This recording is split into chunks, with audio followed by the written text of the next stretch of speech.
Adrian Harms is at the Bull Inn in Limpsfield. Have you settled in now, Adrian? Got your pint? Yeah, good morning, Leslie. Good morning, James. Well, I haven't got a pint, I have to confess. I've had a very nice cup of coffee here this morning.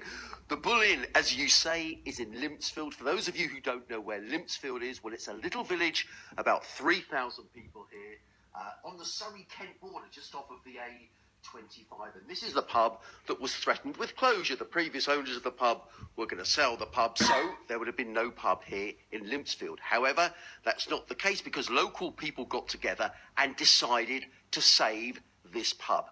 They've saved it, and I have to say, it looks fantastic. I'm standing at the bar. There's a whole range of local beers here, from Sheer Drop up in the Surrey Hills, British Bulldog from Westerham, Hell's Bells from Westerham as well, and some beers here as well from Tetley, which is not far from here. So this is a pub that's now very much part of the local community, privately owned, and we'll hear from some of the people who got involved in saving this pub in a few moments' time. But let's first of all hear from Diane Wingate, who's one of the directors of the Bull Inn here in Limpsfield. We're all very proud of what we've created here. Around a year ago, we all decided, a group of locals, we were really excited about the vision and what we thought could happen in the pub, and we really wanted to safeguard it for the locals and for future generations. It has been in the village for a long time, and we put together a business plan, and the community got behind us.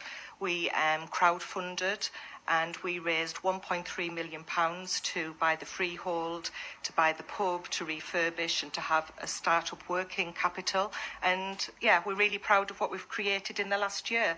Everybody has got behind us, and everybody is really excited by the space we have here. We have been thinking outside of the box. And just to go back a stage, and that was because the reason you did it was because the pub was going to shut. Well, the pub was up for sale by the previous owner, and I think we all loved it. And actually, the previous owner also really wanted us to keep it within the village. And she actually is still a customer here, so we're very happy. And she's very proud, actually, of what we've created too. Now, yeah, you were talking about crowdfunding. I understand there's about 200 shareholders in the pub. Now, people might be listening thinking, yeah, well, we've got plenty of money in Limpsfield, but actually, you've gone across the spectrum. You've gone to young and old. Tell us about that. Yeah, so we wanted to reach far and wide, and we wanted to appeal to a diverse group, and we wanted it to be accessible to all. So we set the minimum investment at £100 for under 30s, and we're happy to say 10% of our investors are actually under 30, and then for everybody else it's a minimum of £500, but actually nobody has a majority share. So you know, that's why we really feel we've appealed to the local community, and everybody has shared our vision and got on board, and everybody is really enjoying the space. On Monday evening, a local entrepreneur launched a business here. Yeah, it's a great space.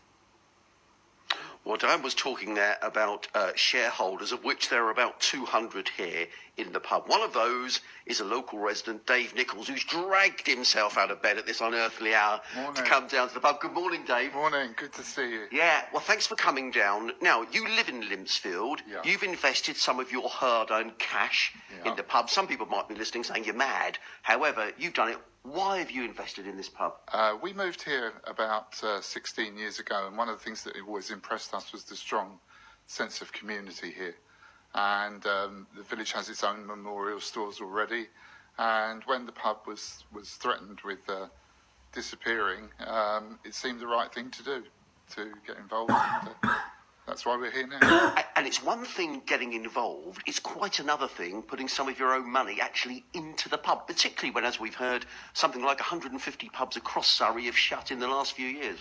Yeah, it is, but the pub, although there have always been up to, I think there was a maximum of 5 pubs in the village at one point, and to think that we would lose our last surviving pub was just untenable, really.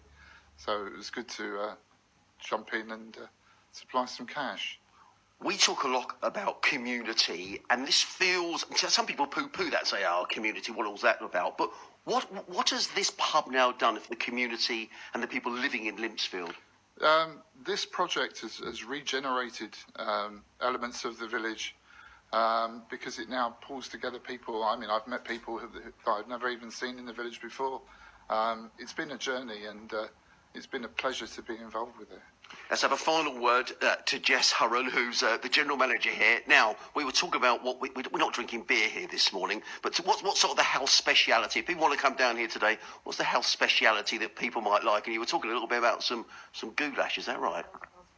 Oh yeah, so one of our chefs here, Dennis, we have a special recipe from his mum, Gabriella, and she supplied us with her famous Hungarian goulash recipe.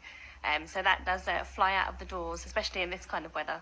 Fabulous. So there we are, some Hungarian goulash right here in Surrey, in Limpsfield. So you've heard all about it.